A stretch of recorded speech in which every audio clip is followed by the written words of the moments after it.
This is a visual representation of the Starlink constellation as it started being deployed in 2019 and the exponential rate that it grew all the way through 2021. The creator of this amazing animation, Jeffrey Huang, hasn't created anything more up to date, but this gives you an idea of just how many satellites are being deployed in low Earth orbit and how these satellites are beginning to crowd this particular region of Earth's orbital space.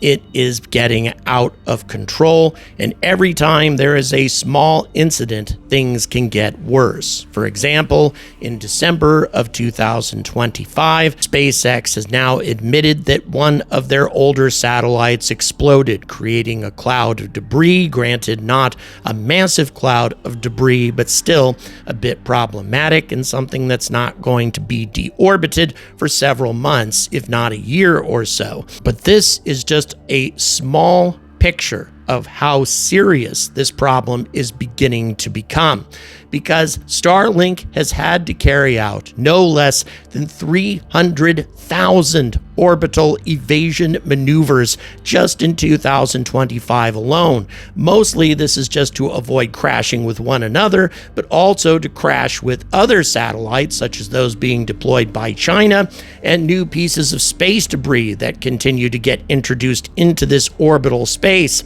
And as I reported in a previous episode, as this space becomes more and more crowded, it becomes incredibly vulnerable to a potential solar radiation event that could disable these constellations for a short amount of time.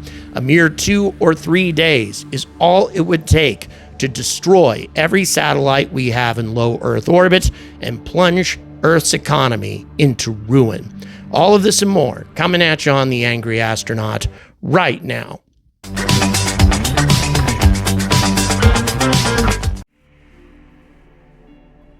A report filed by SpaceX with the FCC in late December revealed some startling information, including, as I said before, that its Starlink satellites had to perform about 300,000 collision avoidance maneuvers in 2025.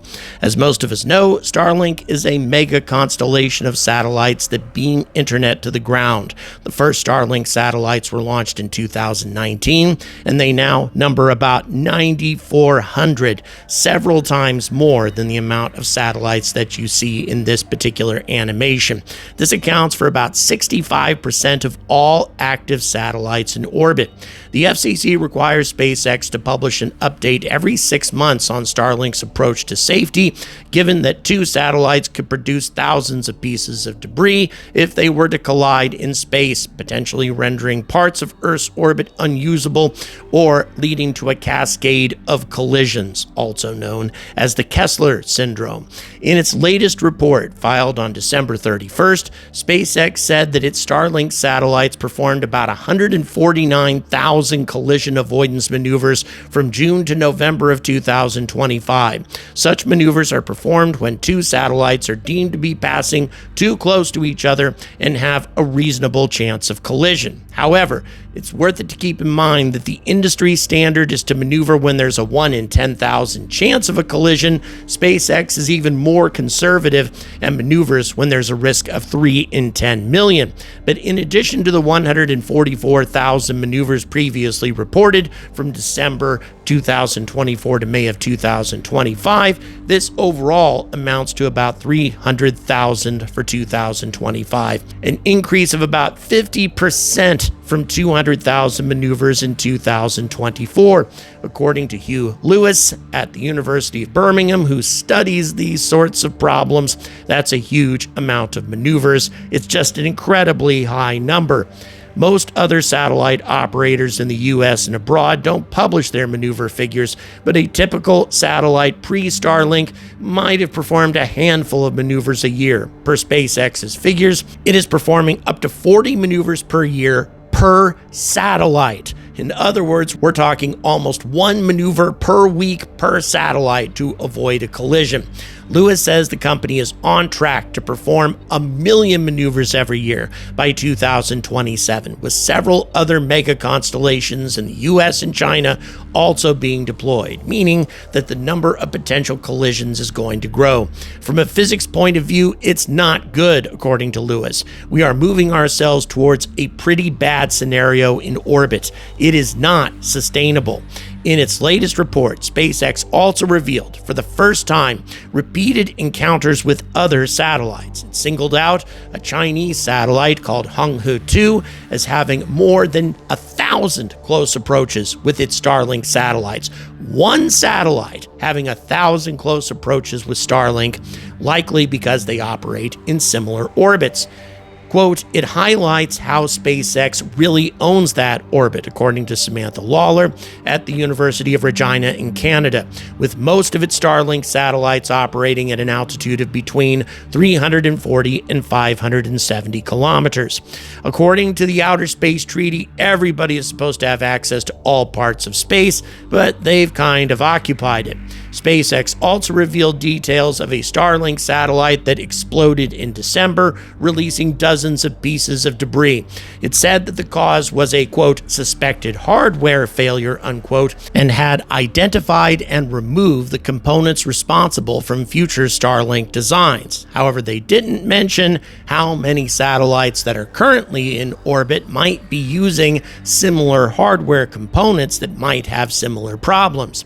Starlink uses an autonomous system to dodge collisions and cope with the huge number of maneuvers required. However, SpaceX said that it had one incident in which a spacecraft operated by the Japanese company Astroscale performed an unannounced maneuver which could have raised the risk of collision with a Starlink satellite. However, ironically, Astroscale is committed to removing dangerous pieces of space debris, one of the few companies that's actually trying to do something about this, mostly with the support of the UK Space Agency and ESA. Now, Astroscale disagrees with that version of events. A spokesperson said that the company publicly shared the planned maneuver ahead of time, and it was conducted in compliance with Japanese on-orbit servicing guidelines. SpaceX didn't respond to a request for comment. That said, it is the overall number of maneuvers that is the most eye-catching statistic. They're doing all these maneuvers, and they're doing them perfectly, again quoting Lawler, but if they make a mistake, we're in really big trouble. And if I may add to that warning, if another event, an event completely outside of SpaceX's control, that is to say, an immensely powerful coronal mass ejection or solar storm were to strike our planet, it has to be fairly powerful, or more powerful than the ones we've been seeing lately, but not an unprecedented solar storm. We've definitely seen these sorts of things in human history before. If anything like this takes place that disables Starlink's capability to avoid collisions, even for a short amount of time, it will be game over.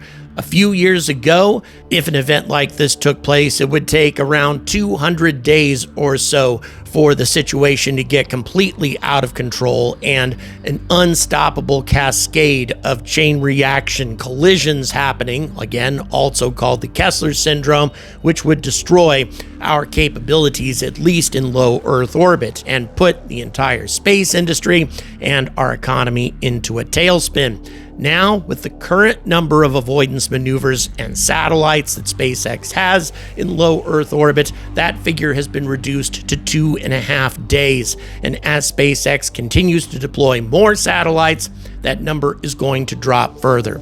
And it's not a question of whether or not this might happen. It will happen. One day, our planet will be struck with an immensely powerful coronal mass ejection, probably in the next 50 to 100 years at most, and very likely it could be in the next couple of decades. And if something like this happens, not only will it destroy 90% of our satellite capabilities and all the technology that goes with it, Because of the cloud of space debris that will encase our planet for 10 years or so, it will be impossible for at least a decade to repair the damage, to put more satellites into orbit.